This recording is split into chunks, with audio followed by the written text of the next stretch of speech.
Olá, este é mais um episódio do quadro Poder Entrevista. Meu nome é Guilherme Valtenberg, eu sou editor sênior do Poder 360 e hoje nós temos aqui com a gente o governador de Mato Grosso, Mauro Mendes. Ele vai falar um pouco sobre a reação à pandemia que ele tomou à frente do Estado e também como ele tem tocado as reformas num Estado que inicialmente tinha grandes problemas fiscais. Governador, muito obrigado pela entrevista. Guilherme, é um prazer estar com você, falando contigo e falando com todos aqueles que estarão nos acompanhando aí do Poder 360, através desse importante canal de comunicação. Governador, a gente está vivendo uma crise sem tamanho com a pandemia do novo coronavírus. Nessa semana a gente viu uma situação que chamou bastante atenção do país em Manaus, onde acabaram cilindros de oxigênio. Como é que está a situação da pandemia no seu estado, em Mato Grosso? Guilherme, a pandemia ela tem causado no Brasil e aqui no Mato Grosso não é diferente, grandes transtornos aí ao longo do ano de 2020. E é verdade que agora, no ano de 2021, nós iniciamos com uma onda de crescimento, essa chamada segunda onda, também acelerando. Neste exato momento, nós finalizamos o dia de ontem com 68% de taxa de ocupação nas nossas UTIs, 35% de ocupação nas nossas enfermarias. Nós temos feito muitas ações preventivas, campanhas para tentar minimizar. Na próxima semana, nós vamos editar, logo no início da semana, um decreto, talvez trazendo regras diferenciadas para ajudar no enfrentamento desta pandemia. Porque está muito claro para todos nós que existem dois caminhos possíveis. Ou a vacina, que lamentavelmente o Brasil demorou muito para colocar isso à disposição, e o distanciamento, as medidas não farmacológicas que todo mundo conhece, né, de usar máscara, tomar os cuidados de higiene possível e manter o afastamento que o vírus ele transmite pelo contato entre as pessoas. Então, aqui no nosso estado, nós estamos também nessa onda de crescimento, por enquanto ainda um razoável controle, mas nós temos que estar alerta porque o crescimento ele está se dando em todos os estados brasileiros e alguns já está crítico, como é o caso de Manaus e outras capitais do nosso país também. O senhor mencionou algumas medidas novas. O senhor cogita fazer um lockdown ou algo do gênero em Mato Grosso? Olha, o lockdown hoje, a gente tem um certo receio, porque essa história de paralisação, ela já estressou muito a sociedade brasileira e a população como um todo. E a gente viu alguns locais que tentaram fazer isso, e há um movimento até de insubordinação, né, de não acatar essas determinações. Então, nós estamos adotando medidas, o próprio serviço público vai começar um programa de revezamento, nós vamos proibir qualquer atividade no período de carnaval, nós estamos postergando o início das aulas no estado, que estava programado de forma presencial para o dia 8 de fevereiro. Nós vamos iniciar as aulas no dia 8 de fevereiro, porém, de forma online, como nós fizemos ao longo de 2020. Online para todos que conseguem e aqueles que não conseguirem, nós vamos apostilar o material, fazer chegar na residência desses alunos. Então, nós vamos proibir eventos, né, a partir de um certo número. Existe uma equipe técnica hoje estudando o que nós podemos fazer para ajudar nessas medidas de prevenção e aquilo também que a própria sociedade poderá aceitar e assimilar como medida possível de ser aplicada. Nessa semana, o prefeito de Cuiabá, o Emanuel Pinheiro, ele disse que na semana que vem ele já espera começar a campanha de vacinação em Cuiabá. Quando que o senhor pretende iniciar a campanha no estado inteiro? Bom, primeiro, quem cuida desse problema da vacina tem sido o Ministério da Saúde, porque ele fez a requisição de tudo, nós fomos ao Butantan para comprar, mas ele comprou toda a capacidade de produção do Butantan. Então, ele vai distribuir, não para Cuiabá, vai distribuir para o Brasil inteiro. Isso é entregue aos estados, os estados fazem a logística para chegar em todos os municípios, não só em Cuiabá, mas no Brasil inteiro, nós deveremos ter. É o que nós acreditamos. Hoje à tarde está marcado uma reunião, né, do Ministério da Saúde com os secretários de saúde de todos os estados brasileiros, com o secretário de segurança, para tratar desse assunto logística, porque nós esperamos que neste final de semana essas coisas comecem de fato a acontecer e essa vacina ser distribuída em todo o Brasil. Chegando aqui, nós vamos fazer chegar aos municípios de Mato Grosso, que eles diretamente vão ser os operadores da aplicação desta vacina. O senhor mencionou que o senhor tinha ido até São Paulo fazer a compra das vacinas do Instituto Butantan, mas que o Ministério da Saúde, então, fez a compra da produção inteira. Isso prejudicou o estado de Mato Grosso? Olha, Guilherme, eu posso dizer que sim, mas eu vejo que esta é uma responsabilidade objetiva do governo federal. Existe um plano nacional de imunização. Como em determinado momento existia ali uma dúvida se ia, se não ia, se vai, se não vai, eu tomei as minhas providências. Procurei a Pfizer, por exemplo, né? Tenho um contato com o diretor da Pfizer, passei a ele uma mensagem dizendo se haveria uma possibilidade de nós comprarmos diretamente da Pfizer, né, uma quantidade de vacina, em torno de 1 milhão de doses, e ele me respondeu objetivamente e educadamente que foi uma decisão mundial da Pfizer de só se relacionar comercialmente com relação à Covid com os governos federais. Existe uma fila hoje, isso é muito razoável também, no mundo inteiro querendo comprar vacina.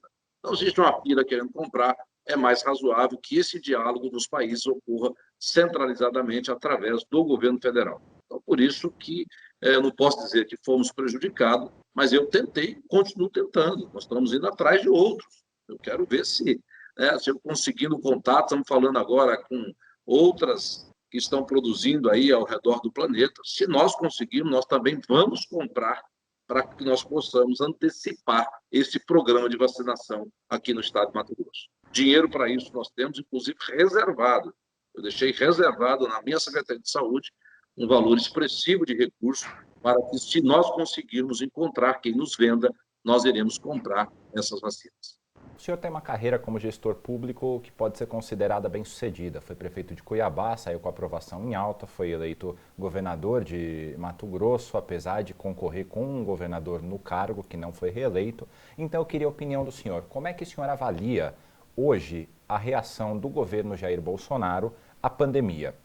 Olha, Guilherme, existe uma controvérsia muito grande, existe muita polêmica nesse tema aí. Nosso presidente, ele tem sua característica, o presidente ele é muito autêntico, ele fala, né, assim, de uma maneira muito rápida sobre muitos temas e às vezes causam alguma polêmica aí com relação aos seus pronunciamentos. Eu, como governador, prefiro muito mais o estilo, né, comedido, o estilo muito objetivo também, direto, mas eu evito comentar as falas e as posturas do nosso presidente, até para não gerar polêmicas. Eu, como brasileiro e até mesmo governador, às vezes não concordo com algumas coisas que ele faz, como muita gente também não concorda com coisas que eu faço, até mesmo digo, ou com decisões que a gente toma.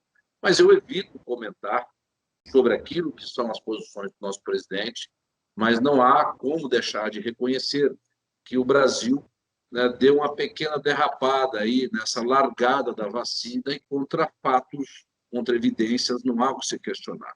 Existem muitos países do mundo vacinando e o Brasil até agora não começou. Está se adotando as providências para isso. Nós acreditamos que até o final deste mês, na próxima semana, nós teremos essas vacinas, mas nós precisamos acelerar mais esse processo, porque isso, além de perder vidas, isso é irreparável, nós perdemos muito na economia, na arrecadação, nos empregos, nas empresas, que podem ser muito prejudicados por conta dessa pandemia, além daquilo que já fomos prejudicados. Houve uma certa controvérsia com relação à vacina, alguns grupos dizendo que uma vacina não poderia ter sido produzida de forma tão rápida, como foi o caso da série de vacinas que já estão aí prontas para a Covid-19. Qual que é a sua opinião sobre essas vacinas, governador? De fato foram produzidas de maneira rápida, mas o senhor acha que elas são confiáveis? Olha, a ciência ela tem evoluído muito rapidamente nos últimos anos, nas últimas décadas. As pessoas não querem, ou não seria razoável querer, que numa economia de guerra, num momento tão delicado desse, a ciência continuasse produzindo como ela produzia há 20, 30, 50 anos atrás. Tudo é mais rápido hoje, gente. Eu falo algo aqui, né, nessa entrevista, daí a pouco, se for algo muito polêmico, em questão de segundos, o Brasil inteiro pode ficar sabendo, o mundo pode ficar sabendo. Então, as coisas estão muito mais rápido e é natural e lógico que a ciência também esteja mais rápida.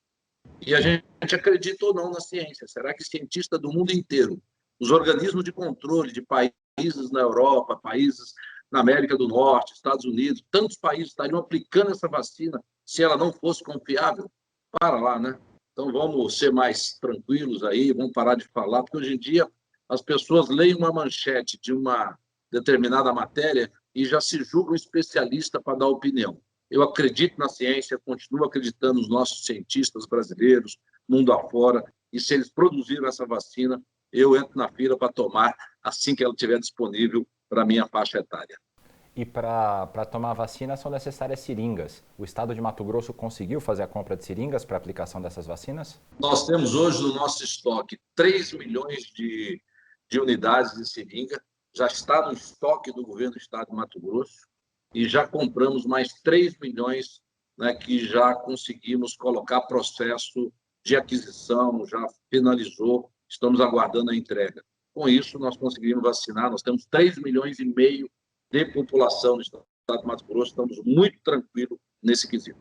Ótimo. E com relação à aplicação do Enem, a prova do Enem, ela foi mantida para esse fim de semana, apesar do repique aí dos casos de Covid-19. Como é que o senhor avalia a manutenção do Enem nesse fim de semana? Olha, esse negócio da educação, Covid versus educação no Brasil, dia desse eu estava olhando aí matérias de alguns países da Europa.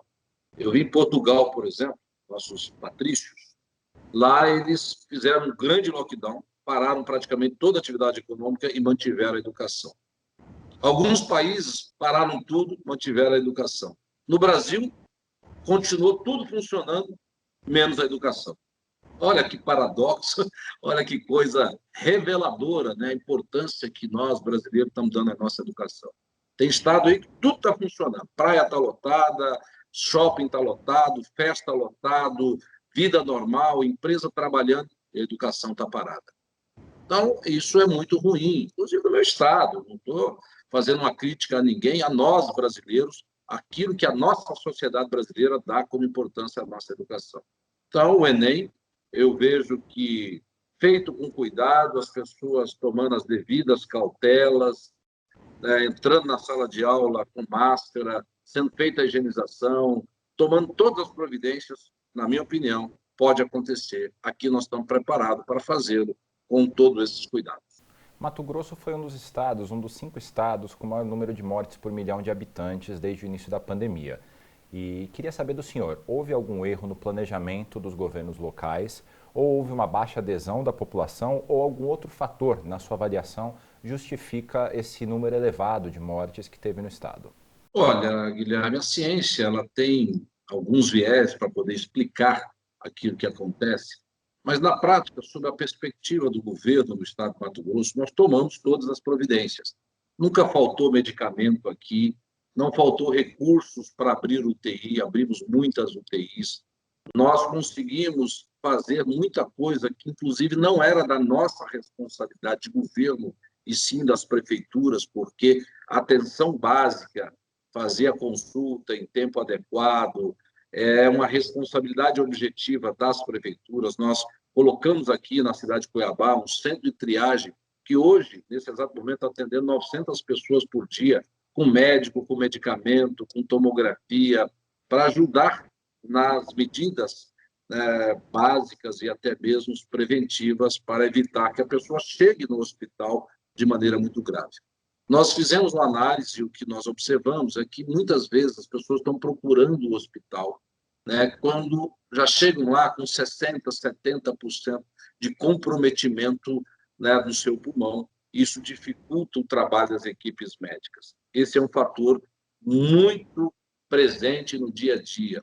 Existem muitas pessoas que estão nessa onda do negacionismo, né, que foi pregado no Brasil, então elas acham que a doença não é nada não, e procuram tardiamente ajuda médica, muito naquela linha, né, que foi divulgada no início aqui no Brasil, de que, olha, fique em casa e só procure o hospital se estiver muito ruim. Então, muita gente entrou nessa onda aqui, nós temos muita gente ligada ao agro, um estado muito grande, uma logística muito grande. São vários fatores, nós estamos trabalhando nesse sentido para melhorar a performance disso, mas o que eu posso garantir é que, da parte do governo, sempre colocamos os recursos, os materiais, nunca faltou EPI, nunca faltou teste, nunca faltou nada para que o atendimento fosse feito à população. Daí por diante, a gente depende dos nossos profissionais da saúde, que que eu também acredito que procuraram fazer o melhor possível. Governador, mudando um pouco o assunto, queria saber a sua avaliação sobre a declaração do presidente francês, Emmanuel Macron, de que comprar soja brasileira é equivalente a desmatar a Amazônia, a apoiar o desmatamento da Amazônia. Como o senhor avalia essa declaração? Com todo respeito ao Macron, ele está falando daquilo que ele não conhece. Macron talvez nunca veio no Brasil, talvez nunca veio na Amazônia. Ele está falando isso muito mais como uma estratégia comercial para tentar melhorar a posição da agricultura francesa, que é altamente subsidiada, que não é competitiva, tentando fazer com que alguns clientes deixem de comprar do Brasil para pagar mais caro e comprar de produtores franceses. Eu convido o Macron a vir a Mato Grosso. Ele vai encontrar aqui o maior produtor mundial, né, de proteínas, de alimentos, e vai encontrar 62% do nosso território preservado, como há 1000 anos atrás.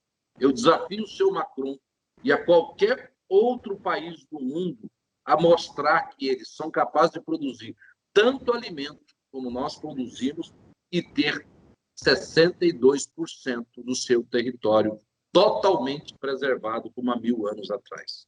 Então, está falando de algo que ele não conhece e está falando aquilo que não é verdade.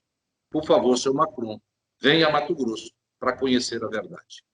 E como é que está a situação do desmatamento aí em Mato Grosso? Houve aumento em alguns outros estados. Como é que é a situação? O senhor mencionou que 62% ainda é preservado.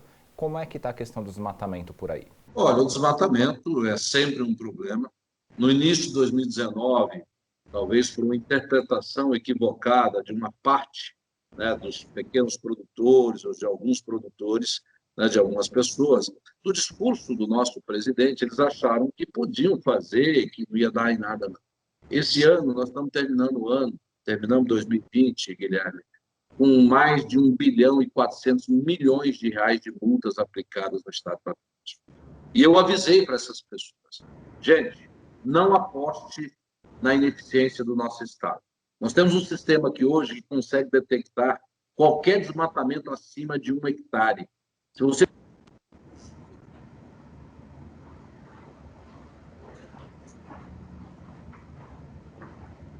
sistema de georreferenciamento e de imagem, que a gente lê todos os dias as imagens de 100% do estado do Mato Grosso e cruza com a do dia anterior. Se o cara desmatar 1 hectare hoje, amanhã ele vai ser pego. Então, nós conseguimos com isso. As multas que antes prescreviam, nós temos uma equipe focada para fazer dentro da legalidade, dando, obviamente, o amplo direito de defesa, mas aqueles que praticaram crimes ambientais, desmatamento ilegal, eu lamento muito, mas vão pagar, e muito caro, por esse crime cometido. Porém, a grande maioria dos nossos produtores tem consciência ambiental. A grande maioria dos nossos produtores estão fazendo a sua produção de forma sustentável, de forma legal, né, contribuindo com o Brasil e com o planeta, com a segurança alimentar do planeta. Olha como o preço da soja, do milho, das commodities agrícolas, da carne subiu nos últimos anos.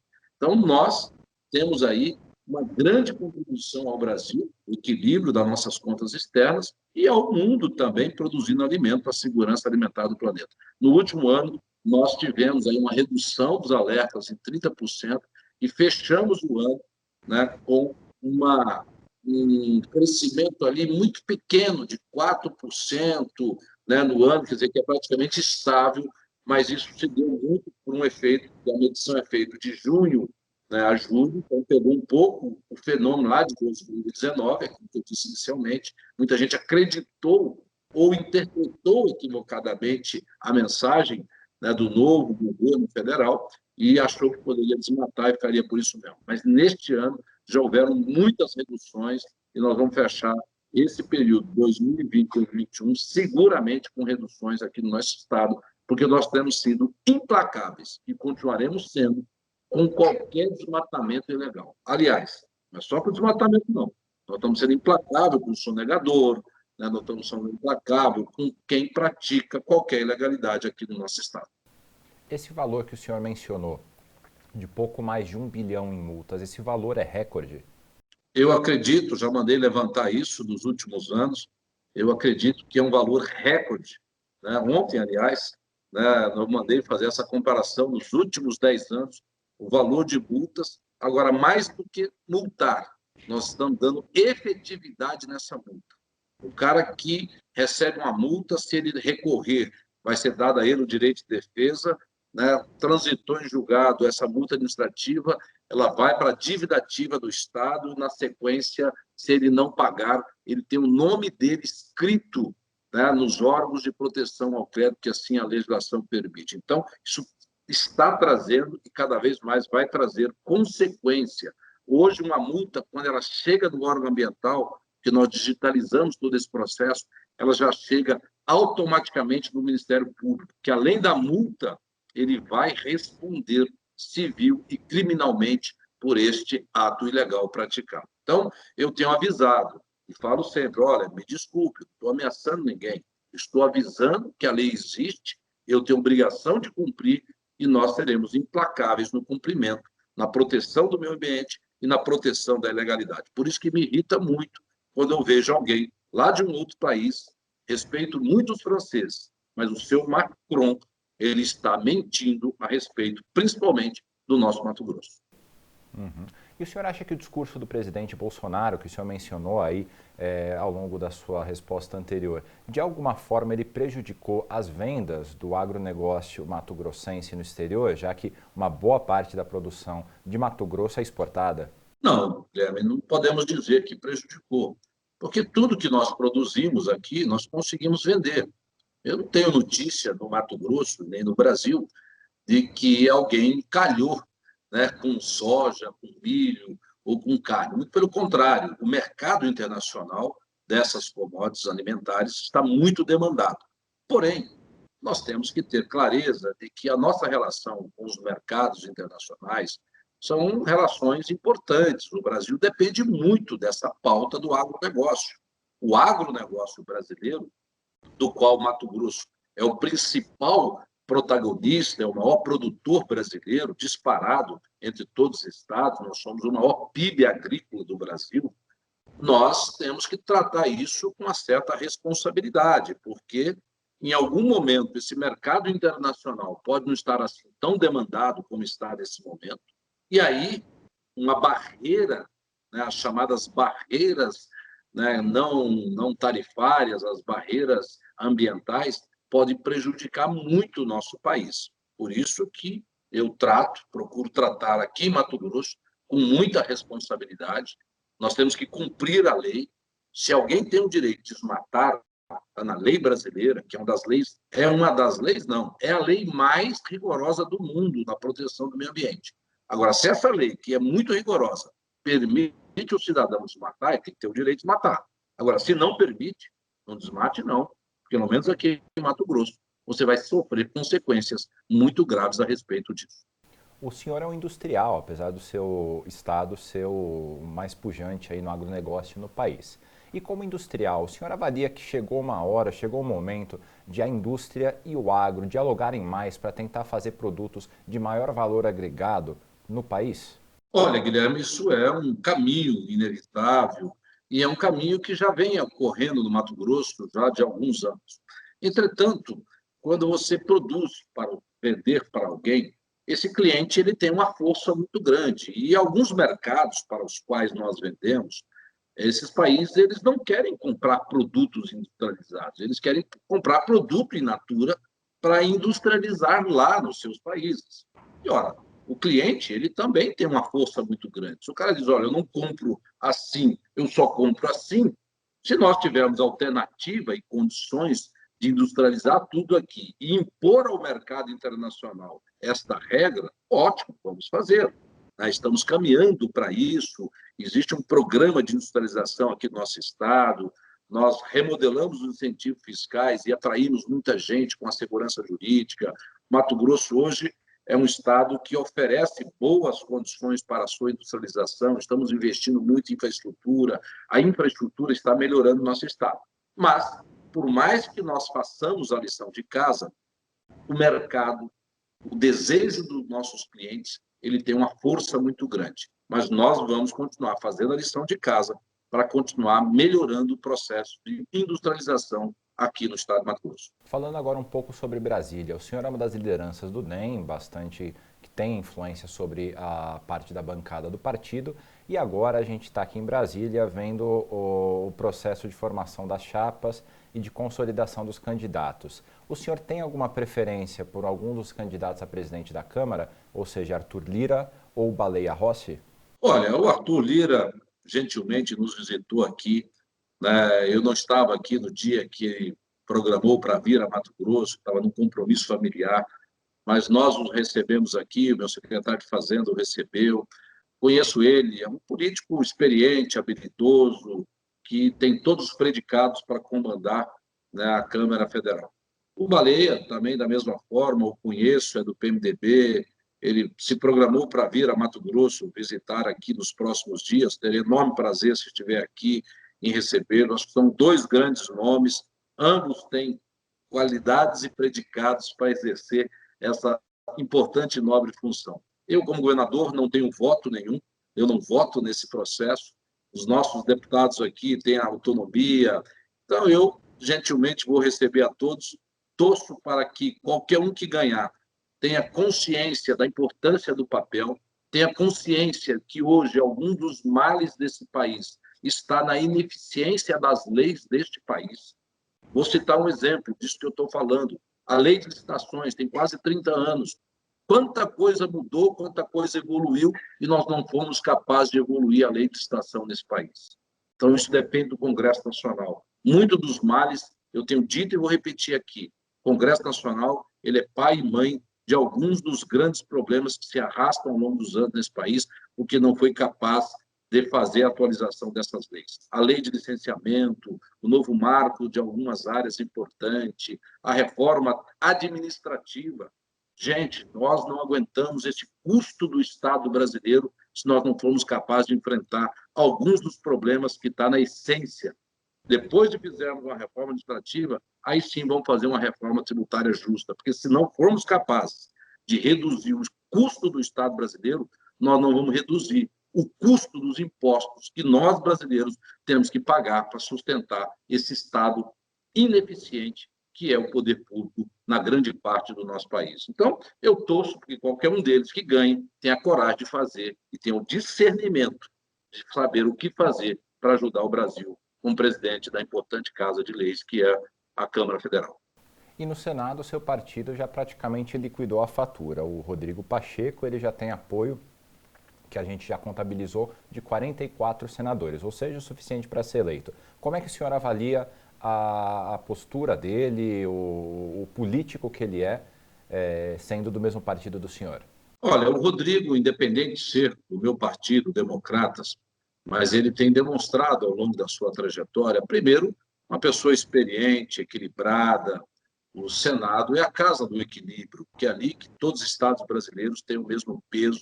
Então, é muito importante que nós tenhamos um presidente que compreenda, assim como eu disse, da Câmara, os desafios que o Brasil tem neste momento.